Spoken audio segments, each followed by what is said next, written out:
¿Qué tal? Buenos días, buenas tardes, buenas noches o en el momento en el que estén sintonizando esta nueva emisión de La Última Página.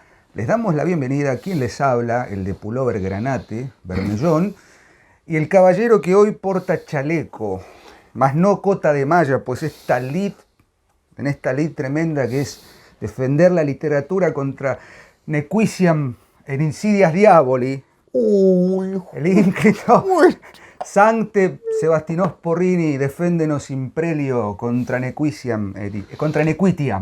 Extra ecclesiam nulla salus, como diría Javier.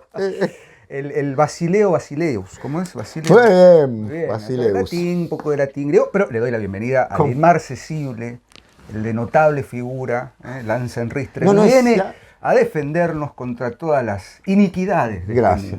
Un poco pomposo. Sí, ¿no? Sí, hoy está, en fin. ¿Cómo le va, profesor? Estoy muy solemne. Solemne. Bueno, claro. Y usted suele ejercer cierta pedantería, claro, en fin. En fin, aquí todo esto tiene ritmos internos, digamos, estamos, ¿no? Muy contentos porque seguimos, a pesar de muchas cosas. A pesar de todo me siento bien. Bueno, basta de chácharas. Lo decíamos recién fuera de cámara. El autor que nos convoca hoy, una literatura interesante también, la literatura en portugués, en este caso portuguesa propiamente, que es, José María Eza de Queiroz, no Eca de Queiroz, es una C con cedilia. Con cedilia. Eza de Queiroz, un escritor, ¿qué diremos? Uno de los grandes. Es un adjetivo muy pobre decir eso, ¿no? Pero nos decíamos mutuamente, qué lindo autor.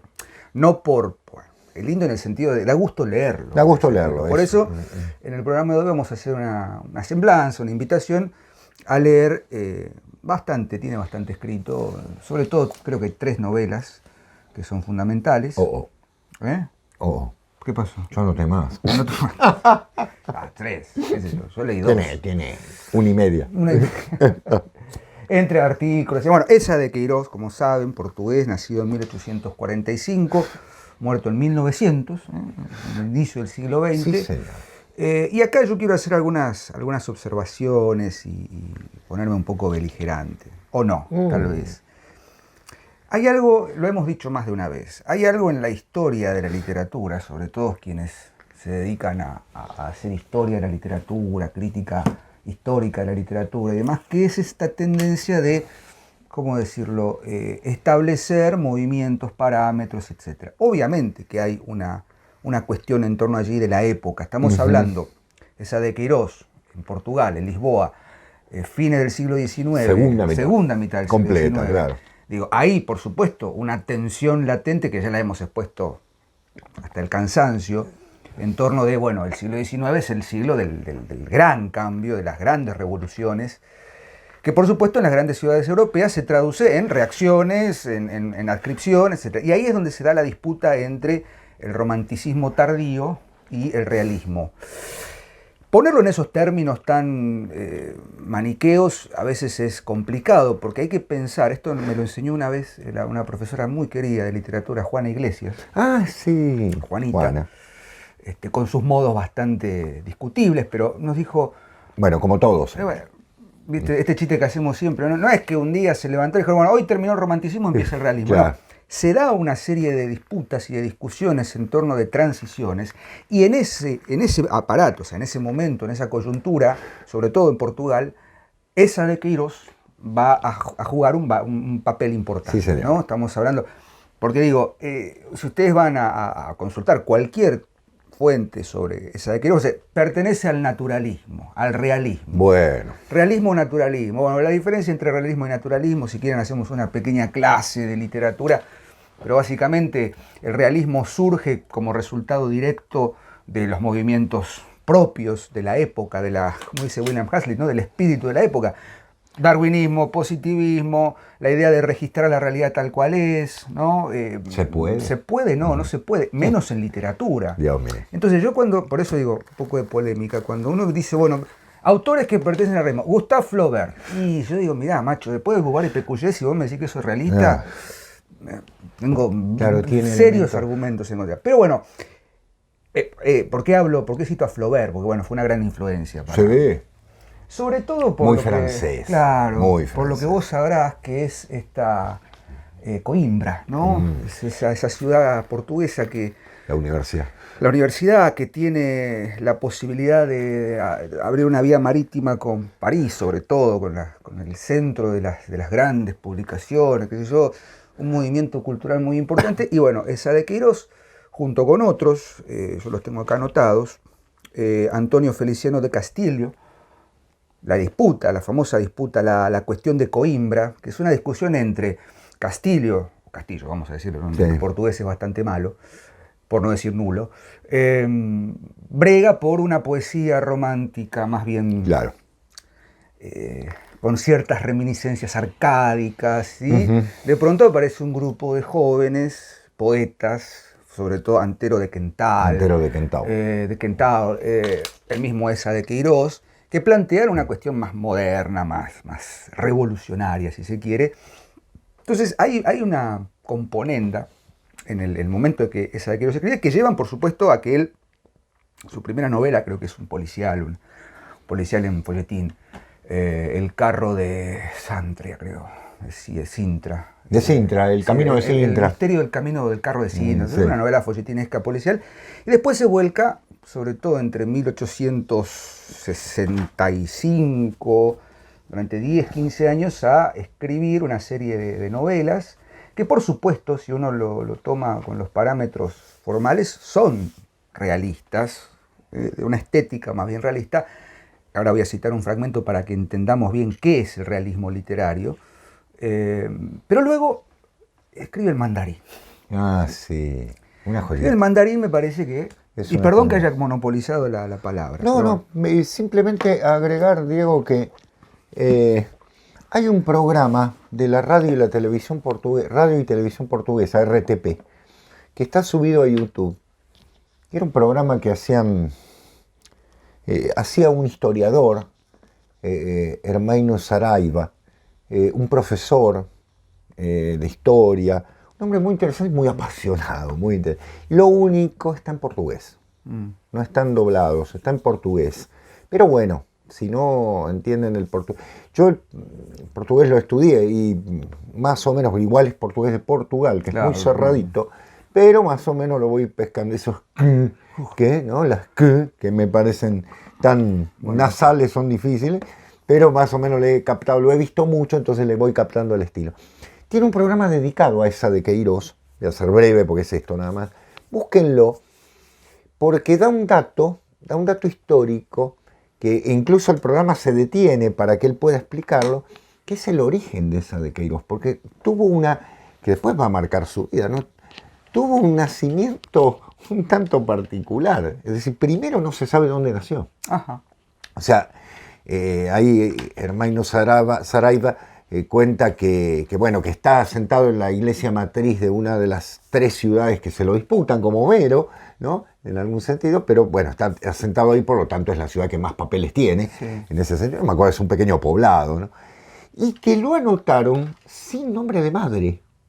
Ah, mira. Y que tampoco sin nombre de padre, porque el que viene a anotarlo, Esa de Queiroz, es un magistrado. Ajá. Que se hace un documento diciendo que él está como encargado del niño. Sí. Bueno, después se descubre toda In la loco- verdad. Es el padre. In loco parentis. Exactamente.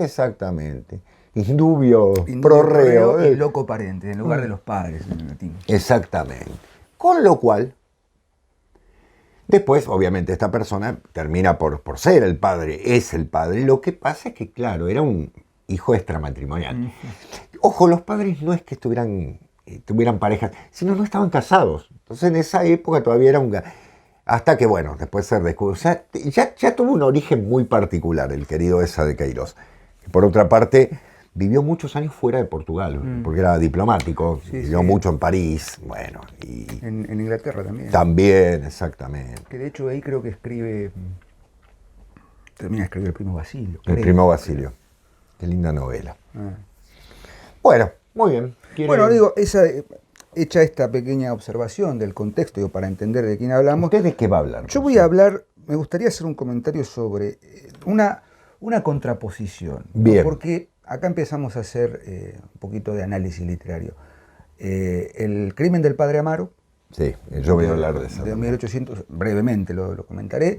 Pues, no, adelante. Crimen del padre Amaro. Linda novela, muy bien. Y El primo Basilio. Bueno, muy porque bien. ahí se puede ver justamente la estética y el sentido también de la mirada que podríamos caratular como realista, ¿no? Porque no solamente es una pintura, claro, lo más objetiva y, valga la redundancia, social, realista, política, sino que hay justamente, a partir de esa radiografía, las aguafuertes que escribía, ¿no? Claro, ¿cómo se llaman?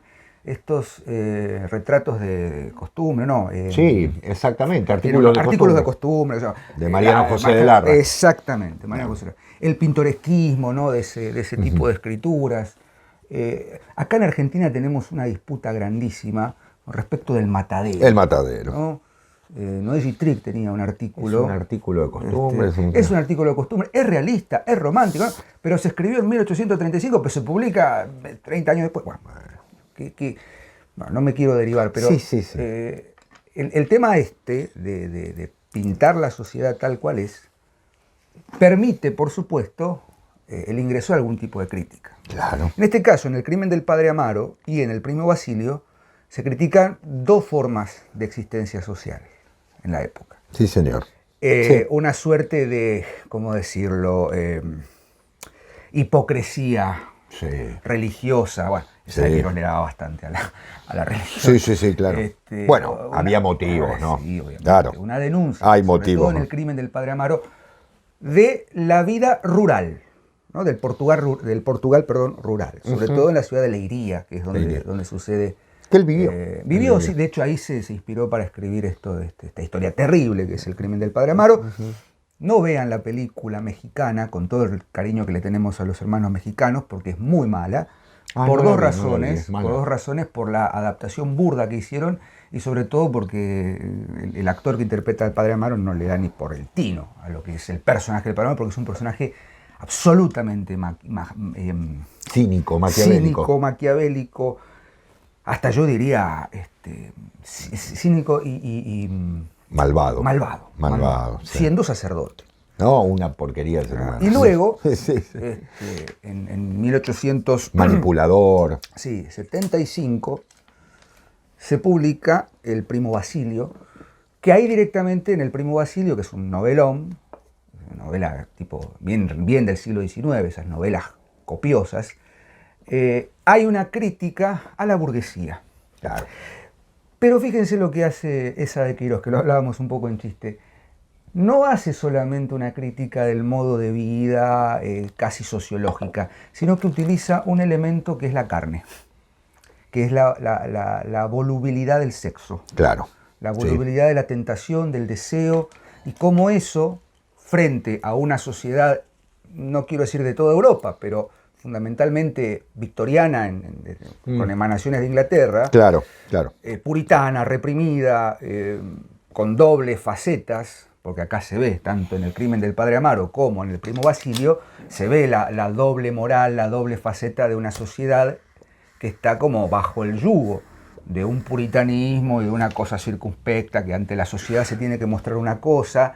Las grandes instituciones, el sacerdocio, el matrimonio, se ven socavadas la familia. por las familias, se ven socavadas por, en este caso puntual, las tentaciones de la carne. Sí, señor. ¿No? En el crimen del padre Amaro, brevemente, si querés, lo hablamos en tándem, ¿no?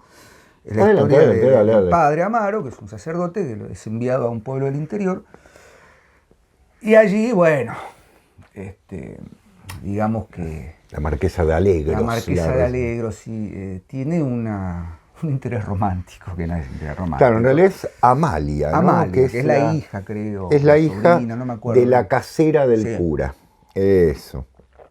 Y el padre utiliza a esa mujer, Amelia, para satisfacer todo tipo de deseos y totalmente en contra de cualquier moral o de cualquier lógica pretendida dentro del sacerdocio. Sobre todo con su hábito, claro. Al punto tal de llegar a, como bien decías, a manipularla diciendo, bueno, vos te vas a salvar un alma, entonces tenés que ir a tal lugar. Sí, sí, sí. En realidad va para otra cosa, ¿no?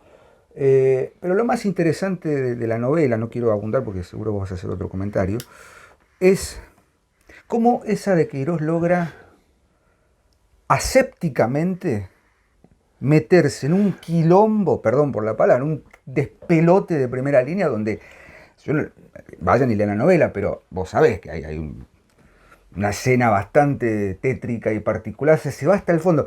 Ahí podríamos decir que hay un naturalismo Sí. a lo ¿cómo se llama este? Solá. Solá y a lo Cambaceres, o Sí. Cambaceres a lo Solá. Claro. Se logra meterse en un despelote de primera línea y asépticamente, cuando uno termina de leer la novela, dice, acá no pasó nada, Claro. acá todo sigue igual. Y ese golpe de efecto no se pone discursivo. No se pone discursivo a reflexionar sobre, bueno, y esto sirve para pensar cuál es la moral de la... No, eso es factoría del lector. El tipo entró, así como entró, pum, pum, hizo de pelote, pum, salió asépticamente. Por eso digo, es un autor que a mí por lo menos me genera placer leerlo, porque tiene una prosa magnífica, pero que nos pone en una situación, nos obliga a presenciar y nos mete en esa situación, nos deja así como atónitos y luego sale, ¿no? Si uno lee El final de Padre Amaro, Exacto. it's up to you, ¿no? Claro. Perdón, yo no. No, está muy bien, está perfecto. No, simplemente agregar, Diego, que el crimen es cometido por el padre Amaro. Crimen que obviamente tiene una carga de profundo sentido con lo que sería su hábito, porque realmente es lo peor que puede hacer. O sea, que tuviera relaciones con una mujer, bueno, también es una vergüenza, porque no solo una vergüenza, es violar un voto que se ha hecho, pero bueno, se puede llegar a entender, pero lo que decide después es enormemente injustificable desde todo punto de vista. No solo por el hábito, sino como cristiano y sobre todo como ser humano. Sobre ¿no? todo como ser humano. Como ser humano.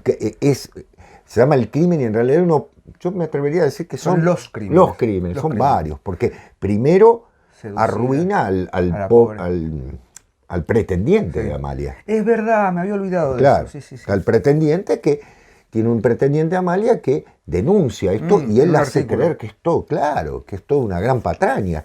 Y en realidad no es ninguna patraña. Segundo, a la pobre Amalia que la lleva por caminos espantosos. Y tercero, una decisión para, como vos bien dijiste, ¿no? Asépticamente el tipo se lava las manos, es un Pilatos y... para que entiendan, termina en Lisboa. O sea... De Leiria a Lisboa. Claro. Sin decirles el final, pero de alguna manera uno puede deducir la horrible decisión de este hombre, que es realmente...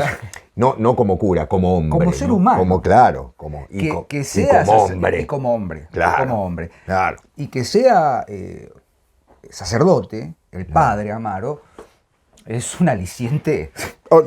Imagínense la época, ¿no? Y en un Portugal que era muy católico, ¿no es cierto? Y soberanamente. Yo siempre digo, Portugal es el único país de Europa que tiene los días de la semana nombrados en sentido católico. Sí. ¿No es cierto? No se llaman lunes, martes, miércoles, sino Primavera. Segunda-feira, terça-feira, cuarta-feira, es decir, y sábado y domingo, que hacen ni más ni menos que es una decisión eclesiástica llamarlos así, ¿no? Justamente para no tener los días paganos, por decirlo de una manera. Pero por otra parte, el concepto de una sociedad rural, ¿no es cierto?, muy apegada a la fe y demás, que en este caso es un sentido de hipocresía notable. Como decimos siempre, si tiene que denunciar algo, anda a la policía, pero... John Ford. Ya, John Ford, que era... Si una denunncia voy a la policía. San Juan Ford, sí. ¿no? que tiene claro. Tengo poderosos argumentos etílicos bueno, San Agustín. Como todo. Pero San Agustín también tuvo hijos. Bueno, sí, también. Pero... Claro. Ya, don Javier me va a entender. Un saludo a don Javier. Un saludo a don Javier. No, pero quiero decir, muy, muy bien hecho todo el tema de la crítica, ¿no? Sí, la crítica, eso está perfectamente logrado. O sea, es realmente un... Agua. Sí. es realmente ¿cómo decirlo? Una clerecía lamentable, lo peor que uno puede imaginarse en todos sentidos, porque no solo ha violado sus principios o los principios que dijo asumir en torno de un voto, sino que también como ser humano, como hombre, ¿no? Como hombre realmente es poco hombre lo que está haciendo con una mujer que mucho más en el siglo XIX, sometida a reglas insólitas, no tenía el mismo derecho. Entonces, ya de por sí, o sea, es violar a un débil, ¿no? En todo sentido, realmente y la novela es una joyita. La novela es yo insisto con esto. A mí cuando le rehuía mucho a esa de Queiroz. Obvio, uno en un tiene momento, el realismo. esto me hincha la bola, no sé qué. Y tenía ahí siempre a la vista el comentario de Borges de El Mandarín. Viste que está en la biblioteca personal de Borges, Sí, lo debes tener por ahí. Bueno, lo tengo aquí en una edición vieja. Hasta que, bueno, en una materia de la licenciatura, se van a leer El Primo Basilio. Bueno, un bodoque así. Y cuando lo leí dije, hermoso. Lo que me estaba perdiendo, ¿no? Es una novela. Dale al Primo Basilio, vamos. Le voy a dar al Primo Basilio. Perdón. Sería la inversa, el Primo Basilio. Está bien. Bueno, el Primo Basilio es. Yo también con mis verbos, claro. Ataque la novela. Bien. Acicatee. Un saludo para Héctor Massi en este caso, que se da cuenta de cuánto giro. Bien. ¿Cómo se dice esto? El Primo Basilio es una novela de 1875 y yo creo que es la más bobariana de las novelas. Digo, hay una influencia de Flaubert. Sí. Y yo creo que en algún momento, ¿te acordás que hemos hecho alguna... ¿Lo tenés, el Primo Basilio acá? Mira qué edición. Mira qué lindo. Qué bonita. Pero chiquita. Ahora después yo te muestro la que tengo en facsimilar. Digo, alguna vez fantaseamos con Sebastián en hacer un programa dedicado a las grandes suicidas literarias, ¿no? Madame Emma Bovary, claro. Ana Karenina, qué sé yo, qué sé cuánto. Obviamente eso quedó en el arcón de los proyectos que sigue creciendo. Pero digo, hay una influencia bovarista, si se me permite el término, pero con un giro de tuerca, que es interesante, porque ¿de qué va el Primo Basilio? Básicamente es la historia, por supuesto, de un matrimonio, esta vez no en una ciudad rural, sino en Lisboa, Luisa y su marido Jorge, y Luisa es la típica burguesa de clase media, insatisfecha, anodina, que qué sé yo, vive para su marido, y el marido es un ingeniero, o sea, toda su vida pasa por el trabajo, no tiene muchas, digamos, aventuras, es una vida aburguesada, una vida que va a terminar bien, viven bien, en una casa en Lisboa, viven acomodadamente, tienen dinero, qué sé yo, qué sé cuánto. Pero Luisa tiene algo, ¿no? Lee novelas románticas y busca ese ideal, ¿no? El amor romántico, como le dicen ahora. Qué mal le hizo la literatura romántica a las mujeres. Qué mal le hizo, ¿viste? Bueno, qué mal le hizo Emma Bovary a tantas personas. Y a otras muy bien le hizo. Pero bueno, Emma, el fallido. Luisa, tiene ese deseo bueno, lo ve a Jorge y dice, bueno, es mi marido, y acepta esa cuestión por casi yo diría por costumbre, ¿no? Por claro. Hasta que un día Jorge, como ingeniero, tiene que hacer un trabajo fuera de la ciudad. Se va un buen tiempo. Y recibe carta Luisa del Primo Basilio. ¿Quién es el Primo Basilio? Su primer novio de la juventud, de la infancia. Le dicen primo, pero bueno, es esa cosa, ¿viste? Primo lejano. No tiremos luz. Por favor. Bueno, el primo. Viene el primo y dice, mira, voy a estar por Lisboa. Como diría el querido Ángel de Emma Bovary. Pobre mujer. ¿No? Pero bueno. Sí, francesa, ¿sí? Con Char, que es un boludo. Me hace acordar al otro, D.H. Lawrence, ¿no? El amante de Lady Chatterley, que es del siglo XX, que es otra vez, el bovarismo más. Salieron un poquito más tarde. Ahí directamente el Charles, se llama Charles también, es paralítico. Directamente es un tullido. Los ingleses salieron más tarde. Salieron más tarde, sí. Perdón, hoy estamos no hemos bebido, no. No, es sabio. Son las 10 de la mañana. ¿No? Sí, es verdad. Pero es divertido el tema. Entonces, viene el primo Basilio a visitar a Luisa. Y claro, bueno, primo Basilio viene de París, Claro, pintón, un dandy. claro. Y claro, se juntaron, no el hambre y las ganas de comer, se juntaron, estoy famélica y me quiero dar un atracón, básicamente. O sea, y obviamente concretan un amorío, por supuesto, y ahí Luisa deja volar toda su imaginación, que sí, que el caballero. El amor ideal. Y Basilio es un bon vivant. Bon vivant. Un bon vivant, Vamos, tipo vamos. que sabe de vino, sabe de champán, qué copas usa para el champán, es un hombre de mundo, Claro. que ha vivido, no es Jorge, que tipo hace planos y monta máquinas. Claro. Entonces Luisa entra en un crush, ¿no? En un amor que es carnal, por supuesto. Tempestuoso, tormentoso. Usó Jorge Ferro el otro día me hablaba respecto de otro amigo que tenemos en común. Dice, es tormentoso. Decía, tormentoso. Bueno, la historia que tienen Luisa y Basilio, aparte Basilio el rey, ¿no? Claro. El tema de los nombres Sí. en esa de Queiroz Sí. no es menor. No, claro. Y concretan. Pero hay un problema, como siempre. Si no, no habría novela. La criada de Luisa, Juliana, creo que se llama, sí, Juliana, lo descubre. Bueno, sí. Siempre. La desprolijidad, ¿viste? Claro. No hay crimen perfecto. Hay que dejar los cepillos de dientes. Claro. No hay crimen perfecto. Claro. Entonces, la descubre e intercepta unas cartas que se mandan con Basilio y ahí empieza el chantaje, ¿no?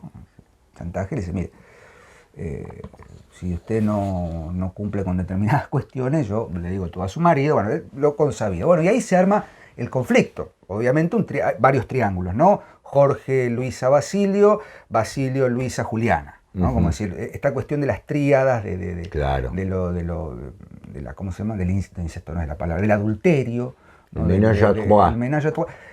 Juliana, por supuesto, es una mujer ya de avanzada edad, no sé, tendrá 50, 60 años. Claro. No es una jovencita. Es una ama. Es una ama y quiere más o menos acomodarse. Pero fíjense dónde va el chantaje. Dice, bueno, mire, yo a partir de ahora le voy a exigir que usted haga las tareas domésticas. Y Luisa, que nunca agarra una escoba, Claro. se dedica a hacer las tareas domésticas, cuestión que cae enferma. Por eso. O sea, pasa a ser el ama. El ama, claro. Y ahí está Hay también. una inversión. Ahí está la crítica. Claro. O sea, ¿qué busca no un burgués, digamos, voy a decirlo así vulgarmente, un pobre? ¿no? Porque en ese momento, pensemos en la época, ¿no? No estoy diciendo que un sirviente, si vos que el querés. servicio doméstico sea de baja categoría, pero en esa época Claro. era como, Claro. sos la sirvienta. Claro. Entonces lo que busca es la inversión de roles. Exacto. No busca ascenso social. No. Busca que de arriba bajen. Y esto lo sugiere Saade Queiroz de una manera muy simple. Muy sutil, un chantaje. sí. Decir, mira, ahora usted va a limpiar los pisos, va a fregar los pisos. Claro. En el medio, por supuesto, cuando Luisa le dice a Basilio, se enteró la criada, tenemos que huir, vayámonos a otra ciudad. Y Basilio dice, yo, pájaro que comió voló, me vuelvo a París. Se va a París con Alfonsín, su amante. Y se va y la deja a Luisa y Luisa queda a merced de Juliana. Bueno. Y ahí, por supuesto... La mirada del hombre es terrible. Es terrible. Bueno, Amaro. Claro, claro, exacto. Cuestión que pasa esto, ¿no? Y básicamente hay una situación, el marido vuelve, porque está muy enferma Luisa. Sí, agarró una enfermedad muy fuerte, vuelve, y bueno, no les quiero contar el final. Sí, alguna de esas cosas, sí. Algo pulmonar, qué sé yo. Vuelve el marido y cuando todos pensamos que está todo relativamente bien, termina estando todo relativamente mal, porque bueno, por supuesto, insisto, si ya Saade Queiroz viene sugiriendo que no hay crimen perfecto, va a suceder algo que destape toda la olla. Claro. Y otra vez, nos hace entrar en un despelote, no les voy a contar el final, nos hace entrar en un despelote donde se cuestiona la institución matrimonial, la institución de familia, la moral, el adulterio como forma mentis de ciertas personas que ven un mundo idealizado y que no pueden arraigarse en una familia y qué sé yo, qué sé cuánto. lo desarma todo eso, Sí, señor. y después uno lee el final, sobre todo el comentario final, y dice, "Ah, ¿y qué hago con esto?". Claro. Pero yo quiero leerles un fragmento, que es una cosa... matemático, Es ¿no? matemático. No, sí, Es matemático, es metódico en ese sentido. Yo les quiero leer un fragmentito del Adelante. Primo Basilio para que entiendan o sea, cómo no solo es el tema de la obra, no solo es la construcción de una crítica desde la estética del realismo, sino en qué sentido uno entiende lo que es el realismo y se puede meter en el mundo a partir de la palabra. Es una descripción de la ciudad. La línea muy quebrada de tejados de esquinas de casas de Mouraira y de Alfama desciende con ángulos bruscos hasta las más pesadas torres de la catedral con su aspecto abacial y secular. Lisboa. Después viene un pedazo de río lleno de luz. 2 velas blancas pasaban lentamente y en la otra parte, al pie de una colina baja que el aire distante azulaba, se extendía una fila de casas de una pequeña población de un blanco brillante. De la ciudad subía un rumor grande y lento, donde se mezclaban el rodar de los trenes, el pesado rodar de los carros de madera, la vibración metálica de las carretas que llevan hierro y algún grito agudo de pregón. «Gran panorama», dice el consejero con énfasis, y luego empezó el elogio de la ciudad. Era una de las más bellas de Europa. Yo tomo este fragmento porque me parece que en un párrafo breve resume la estética del realismo. Si lo releen o lo buscan, o cualquier pasaje del Primo Basilio, o de El crimen del padre Amaro, hay una insistencia en la captación sensorial. Uno ve, uno escucha, uno siente el tacto, hasta podría decir la salina del mar, Sí. el río, bueno, en este caso, el color, escuchar el clinquineo metálico de los carros que llevan hierro, estás ahí. ¿No? Es como una panorámica, fotografía, claro. Fotografía en la que importa. Se toma 2 páginas enteras para describir una tarde de siesta de julio. Claro. Y uno lee y es así. Sin esa carga densa, ¿viste? Del descriptivismo, porque tiene estilo. Por ejemplo, para decirlo de alguna manera, desciende con ángulos bruscos. ¿Qué es el ángulo brusco? ¿No? Como, claro. Esa adjetivación, o me gustó esto, 2 velas blancas pasaban lentamente. Y en la otra parte, al pie de una colina baja, que el aire distante azulaba, ¿cómo es? Se extendía una fila de casas de una pequeña población de un blanco brillante, ¿no? A lo lejos los colores, claro. Pero es una pintura. Que el viento azulaba, el aire azulaba. Una sinestesia. Una sinestesia. Muy bien, Porri. Estoy aprobando. Mire quién. Digo, y el Primo Basilio es muy bonita tiene ese ritmo, ese tono y a la vez esa... Bueno, es común a sus novelas. Esa cuestión de es común a sus es común. novelas. Yo tengo acá mi edición, porque la edición que tenía era una fotocopia espantosa, que obviamente quedó descartada inmediatamente. Yo tengo una edición facsimilar del Primo Basilio. Fíjate que es... ¡Ay, qué bonita! Quiero leerles un fragmentito para ver el carácter del Primo Basilio. Porque, digo, a las 3 merendaron, extendiendo una servilleta sobre la cama, porque ellos tienen, Basilio y Luisa tienen una habitación que llaman el paraíso, donde pueden desatar todas sus pasiones más absolutas. Una servilleta sobre la cama, la loza tenía la marca de Hotel Central. Aquello le pareció a Luisa adorable y reía sensualmente, haciendo sonar el hielo dentro de la copa de champán llena. Desbordábase la dicha en gritos, en besos, en toda clase de ruidos deliciosos. Nunca encontró tan guapo a Basilio. Hasta el 4 le parecía propio de aquellas intimidades. Hasta el 4, perdón, le parecía propio de aquellas intimidades. Creía posible vivir en aquel escondite años enteros. Fíjense la boludez que piensa, ¿no? Años enteros, feliz con él. Es una mujer absolutamente enamorada. Absolutamente enamorada. Sí. Bien, bueno. Feliz con él, en amor no interrumpido y con lunch a las 3. Usaban las monadas clásicas, se daban bocaditos con los labios, enseñando ella sus blancos dientecitos.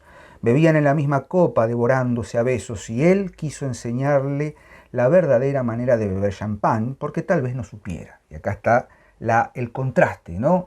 Luisa lo ve como si fuese, ¿viste? Claro, claro. ¿Cómo es?, dijo Luisa, alzando su copa. No es con la copa. Horror, dice Basilio. Nadie de estima, bebe en copa el champán. La copa es buena para el vino de colores. Tomó un sorbo de champán y entre un beso se lo pasó a la boca de ella. Luisa rió mucho y lo halló divino. Quiso beber más, así. Se iba poniendo roja y le brillaba la mirada. Quitaron los platos de la cama y sentada ella al borde de esta dejó balancear sus piernas calzadas con medias de color de rosa, mientras que un poco inclinada con los codos sobre el regazo y la cabecita baja tenía la gracia lánguida de una paloma cansada. Bueno, y obviamente hay una concreción hay intercambio de intercambios, hay rozamientos. Claro, exactamente. Pero digo, esta escena pinta a las claras el contraste que quiere establecer y que va a lograr, por supuesto, al final de la novela, claro. Este contraste entre la mirada de una sociedad totalmente amilanada, que es la burguesía, cualquier burguesía, que no ve la realidad. O sea, no ve la realidad, qué sé yo, sí, una realidad que está teñida por una falsa idea de lo que es el ser humano, de lo que son incluso los sentimientos, no sé, me permito decir eso. Bueno, todo se mercantiliza. Todo se mercantiliza y en el fondo lo único que le importa a Basilio es esto, ¿no? Claro, el intercambio. El intercambio, los rozamientos y la experiencia hedonista, sí, me permite decir. Basilio es un personaje romántico. Sí. Basilio es Dorian. Claro. En ese sentido. Sí. Sí, con cierto cinismo, ¿no? Con cierto cinismo. Como lo es el Padre Amaro. Como es el Padre Amaro, exactamente. Perdón por la extensión. No, pues ningún perdón, está perfecto. Yo me voy a ocupar de 3. Vamos con el mandarín, ¿no? El mandarín. El mandarín, que es de 1880, es un texto corto. Lo que están viendo acá, en realidad, ustedes me dirán, es un texto corto y es un libro enorme. No, es que acá están 2 textos. El mandarín y otra novela de la cual después me voy a ocupar. El mandarín es un texto corto de unas 80 páginas, o sea, una nouvelle, podríamos decir, que es un relato fantástico. Es un relato fantástico que parte de la siguiente premisa. Hay un personaje, Teodoro, el nombre fundamental, Teodoro, el regalo de Dios, ¿no? De alguna manera, que vive en una casa de pensión, por decirlo, es un pobre empleado y demás, que es un lector bastante afecto, siempre la lectura, ¿no? Como ahí enloquece a Luisa, acá a Teodoro. Y Teodoro lee lo siguiente. Un día en un libro de Rousseau, nada menos, lee esto. En el fondo de la China existe un mandarín más rico que todos los reyes de que nos habla la fábula o la historia. De él nada conoces, ni el nombre, ni el semblante, ni la seda de que se viste.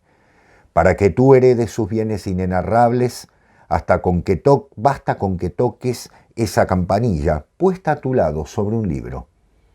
Él exhalará entonces un suspiro en los lejanos confines de la Mongolia. Será un cadáver y tú verás a tus pies más oro del que puede soñar la ambición de un avaro. Tú que me lees si eres hombre mortal, ¿tocarás la campanilla? Eso, que se va a convertir en una especie de leitmotiv, está muy bien usado, tocarás la campanilla, se vuelve a repetir y a repetir y a repetir. Hasta ese momento forma parte de algo que, bueno, es menor, ¿no es cierto? Estás leyendo un texto y vas a decir, qué interesante, ¿no? Pero hay un personaje en su habitación, vestido de negro, que le hace la misma pregunta. Y entonces ahí queda, ¿qué es el diablo? Entonces, esto fue una gran crítica a esa, como un autor del realismo, del naturalismo, de alguna manera y demás, se permite volver a un personaje, ¿no?, de cierta característica fantástica, si se quiere, y demás. Bueno, porque es una perlita el mandarín en medio de la obra de esa, por lo diferente, no porque las otras sean menores, son geniales las novelas, valga decirlo. Y entonces, tentado por esto, Teodoro, que es el regalo de los dioses, ni más ni menos, ¿qué hace? Toca la campanilla y de pronto llega una noticia por la cual ha recibido una enorme fortuna. Entonces su vida cambia. Fíjense cómo el dinero, ¿no? En todas las novelas es muy importante. En la sociedad burguesa el dinero, ¿no? El dinero como cambio social, como cambio de actitud e incluso, hasta uno podría decir, como cambio de personalidad. Bueno, se da la gran vida, ¿no? Robe de chambre de seda, salones, una casa con todos los lujos y demás, pero algo interior le da vuelta, que me hace acordar, bueno, de hecho es la cita de La barca sin pescador, de Alejandro Casona. Alejandro Casona retoma otra vez esa historia, ¿no? Pactaríamos con el diablo por el dinero. Alejandro Casona lo soluciona de otra manera, aquí no, ¿no? O sea, ahí está el realismo también de esa de Queiroz. Viene la culpa, el remordimiento, ¿no? En el fondo, y este hombre era un anciano y yo lo maté y tal cosa, estaba jugando con un barrilete, ¿no? Con una cometa, ¿no? Y decide viajar a China. Y bueno, viaja a China para ver si puede solucionar esto, ¿no? No hay forma, de alguna manera. El viaje en China es insólito, porque se imaginarán el exotismo, toda la marca, la chinoiserie, como se decía en la época, sí, ¿no? De eso no habíamos hablado. Claro, todo este gusto por un oriente, es un oriente edulcorado, ¿no? Claro. Es un oriente mirado por burgueses, ¿no? O sea, es interesante como decoración. Es muy linda, perdón. La tapa de La Reliquia. La Reliquia, el cuento. Que está editado por Anagrama. No, por Seix Barret. Y la tapa es eso, la chinoiserie, claro, exacerbada. Totalmente. Después va a venir todo el tema de la japanoise, ¿no? Es decir, el gusto por lo chino, lo japonés como exótico, como decorativo, ¿no? Qué lindo queda un jarrón chino en el medio de una habitación, de un salón, ¿no? A la francesa, ¿no? Toda esa típica forma burguesa, por decirlo de una manera. Él conoce allí al general Kamilov, que es un ruso que está haciendo unas tratativas, y este general tiene una esposa que tiene unos ojos verdes, y bueno, obviamente Teodoro cae en brazos de la rusa, de forma tal que se exaltan todas las pasiones, con lo cual otra vez, ¿no es cierto?, otra vez todo el conflicto, ¿no?, de la ilegalidad, o si se quiere, de lo marginal de las relaciones, ¿no? Porque hay que decirlo, qué retratista del doble, claro, del doble hipócrita, ¿no?, de estas sociedades en el engaño, ¿no?, y demás. Todo eso lo vacía, hay un atentado en China por el cual él salva la vida de una manera notable, no llega al lugar y decide regresar a Portugal. Vuelve a Lisboa, a su palacio, trata de vivir, pero el remordimiento lo carcome. No voy a contar el final, como bien dijo Diego, no lo voy a contar. Los invito a que lo lean. Yo creo que si no quieren meterse... Hay que empezar por ahí. Claro, es corta, hay una edición, como decía Diego, de Borges muy bonita en la biblioteca personal. Si no, hay ediciones más económicas. Yo tengo una muy económica dando vueltas por allí. Porque en algún momento tuve la idea de que lo leyeran los chicos. Es corta, es fácil en la escuela secundaria. Fácil y profunda a la vez, ¿no? Pero esto lo va a llevar a un final un tanto particular, nuevamente con un tono de cierto elemento fantástico. Es un relato impecable. La prosa de esa... ¿Por qué es impecable? Por lo que leía Diego. La capacidad de retratar con elegancia los personajes, los ambientes, la geografía, todo el ámbito social, y con ironía, con mucha ironía. El segundo del cual les quiero hablar, lo voy a hacer más rápido, es Los Mayás. Los Mayás, sí, de 1888. Es una novela larguísima. Una novela mundo. Son dos. Exacto. Es la historia de una familia. De una familia que, como ustedes se imaginarán, en el siglo XIX ha sido una gran familia y está en decadencia. Centrada en dos grandes personajes. No se ha hecho eso. Oh, qué raro. Alfonso y su nieto Carlos. Alfonso, que viene a representar todo el pasado glorioso, esta cosa del orgullo de familia, ¿no?, de cierta nobleza y demás. Y Carlos, que es un diletante, que es un joven, digamos así, romántico, idealista, ¿no?, en un choque de mundos, de visión muy particular, que lo lleva a contar toda una historia sobre Portugal y sobre la decadencia de esta familia. Pero en la que me quiero centrar es en la última, porque él en 1900 publica La Ilustre Casa de Ramírez. La Ilustre Casa de Ramírez, acá la tengo, Es una novela larga, estamos hablando de una novela de 300 y pico de páginas en una edición sencilla. Es una novela, a mí me gusta mucho, me gusta mucho porque les voy a decir, por el personaje. Gonzalo Ramírez es el último representante, se puede decir así, el último descendiente, vástago diríamos, de una familia ilustre, ¿no? La ilustre casa de Ramírez, que ve su casa, vive en esa casa, en el campo portugués, en ruinas. Típico, ¿no? Típico del último romanticismo y demás. Que ha perdido todos sus dorados, ¿no? Pero que tuvo gloria. ¿Y él qué quiere hacer? Quiere recuperar, de alguna manera, contando la historia de su familia, la grandeza, volver a poner en lugar la grandeza de esta familia. Se mete con los personajes, va hasta la Edad Media, porque tienen toda la historia nobiliaria, ¿no? La de Muncio Ramírez, que fue llamado Diente de León, que era un gran guerrero, la de Guterres Ramírez, que fue a Tierra Santa, y así va viendo todos los personajes heroicos, se va llenando de eso, pero es un pusilánime Gonzalo. Gonzalo es un cobarde. Escribe para ver si puede salvar, hasta que este señor feudal dormido, este señor feudal ahí en decadencia, sufre un despertar. Se da cuenta de que no pasa por escribir la historia de su familia, miren qué interesante, no es la historia lo que él tiene que hacer, recuperar, sino hacer historia. Ajá. Correcto. Él la él se escriba de mí. Claro, que sea él el personaje. Entonces se produce una pelea con un valentón que se llama Ernesto de Narejas, a quien golpea Gonzalo, o sea, tiene el bastón, o sea, ha tomado una actitud guerrera, y ahí es como que cobra fuerza, cambia. Esa actitud del tipo que copiaba de este personaje que era menor, que estaba siempre viviendo en las glorias del pasado, de pronto descubre en sí toda esa sensación de, no solo de un guerrero, sino también del buen señor feudal. ¿Por qué? Porque el pueblo lo empieza a reconocer como su mismo pueblo, ya no como un tipo dormidito y demás, sino como un hombre valeroso que los protege.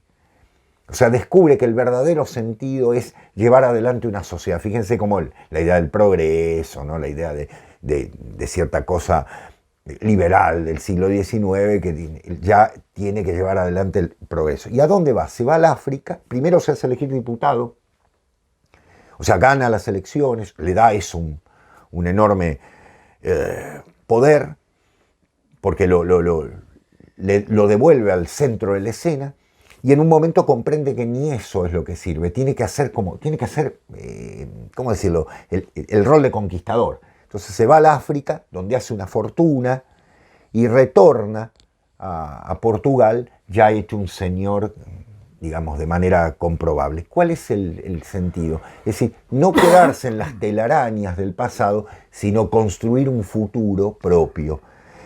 Es una novela que está narrada de tal forma que uno ve la historia de un personaje poblado o tapado por el polvo del tiempo, que de pronto se descubre un héroe, ¿no?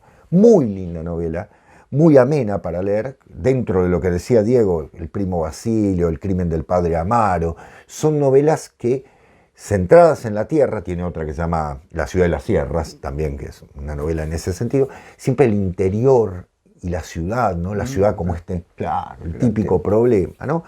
Con un lenguaje bellísimo, porque el realismo, como en el fragmento que nos leyó Diego, el realismo no le quita la belleza de cierto sentido simbolista, tiene algo del simbolismo, sobre todo en el mandarín, ¿no? Que se nota muy notablemente. Te digo, ese fragmento lo elegí, entre miles que podría haber elegido, porque tiene esto, ¿no? Cómo describir un panorama y en la estética del detalle, ¿no? El viento que azulaba, los ángulos que descendían bruscamente, ¿no? A Exactamente. Veces, la sintaxis. Sí. Las subordinadas que usa en muchos sentidos. Yo tenía por allí todo el tema de la disquisición, bueno, del arte. No la voy a leer, quédense tranquilos, porque no quiero. Pero cómo el arte puede llegar a ser una cosa que duerme o cómo puede ser un movilizador. Bueno, es un poco lo que se discute en la disputa, en la cuestión de Coimbra, ¿no? Es decir, ¿qué hacemos con esto? ¿Nos quedamos en la Arcadia? Claro. Exagerando un poco, ¿no? Claro. ¿Quedamos allí en la Arcadia, en esa cosa idílica que ya se fue? ¿O tomamos las armas y hacemos la revolución literaria y hacemos algo Claro. y retratamos la sociedad? Bueno, es una disputa interesante. Sí, interesantísima, sí. Que ya venía de algún modo con el principio del siglo XIX, con esto de la forma orgánica y la forma mecánica. Claro. Están los escritos de Humboldt por ahí. Bueno, hay toda una componente interesante en el siglo XIX, Sí. en las literaturas europeas, que por supuesto luego tienen su rebote y su Espíritu alcance. del tiempo, ¿no? El espíritu del Sí. tiempo, una época de convulsiones, sobre todo de la condición humana. Totalmente. Estamos leyendo esa de Queiroz, que está escribiendo como segunda mitad del siglo XIX, ya hay un montón de cosas que han pasado mucha agua debajo del puente. Sin que exista una revolución industrial en Sin Portugal, que es un exista, Portugal claro, rural, claro, bueno. burgués. Por eso no tiene género fantástico, diría Ángel. Claro. Por eso en Por eso el Portugal no mandarín reinó, es claro, raro, claro. ¿no? Que es un texto Es raro que hasta si se quiere, el elemento fantástico. Alegórico. Alegórico, porque está Sí. todo ese imaginario de la Claro, China y qué sé yo, qué sé cuánto. claro. Así que bueno, nada, aquí estamos, como verán. Hay más obras. Ustedes saben que póstumamente se publicaron una cantidad de textos. Diego citaba La Reliquia, también muy lindo. Tiene textos cortos, ahí están sus cartas. Y no hablamos de su heterónimo, Ah, bueno. Fradique Méndez. Fradique Méndez. Pero eso es harina de otro costal. No. Sí, de heterónimos hablamos. Y de portugueses. Y de portugueses. Bueno, ahí está, Claro. eso. A ver. Exacto. Qué lindo, qué lindo. Bueno, yo creo que es el gran escritor del siglo XIX portugués, ¿no? Sin ánimo de quitar algunos poetas muy interesantes. Y que después, bueno, en el siglo XX va a dar grandes escritores Portugal, ¿no? No solo Pessoa, de quien hemos, sino Saramago, pero también otros que, ¿no? Estamos Lobo Antunes, ahora está Gonzalo Tavares, Hay ¿no? una hermosa película.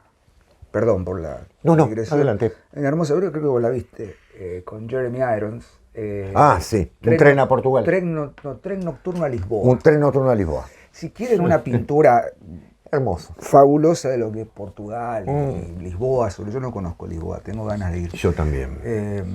Es un sueño Esa que película tengo. porque hay un factor literario y una cuestión. ¿No? Qué linda que es la ciudad de Lisboa por Ariel. Ariel, Ariel sí. me ha mostrado mucho, estuvo y qué lindo esos barrios, el Alfama, ¿no es cierto? Todo esto, las calles embajadas, los tranvías. Las ruas. Las ruas, exactamente, la praza. Invitamos a que lean esa de Queiroz, pueden empezar por donde quieran, verán que no se van a arrepentir. Así que Sebastián, muchas gracias. Del mismo modo. Nosotros nos volveremos a ver el próximo lunes en una nueva edición de La Última Página. Los jueves, generalmente, con el hilo de Ariadna o algún confesionario. Hace mucho que no nos tomamos un recreo. Hay que hacerse. Estamos muy cargados, hay que recrearse un poco. Pasa que la cosa está un poco álgida para decir alguna cosa. Tenemos que esperar que baje la Baje un poco la espuma porque si no Ah. vamos unos despelotes de primera línea. Sí. Gracias por estar ahí y que tengan buena semana. Chao. Adiós, gracias.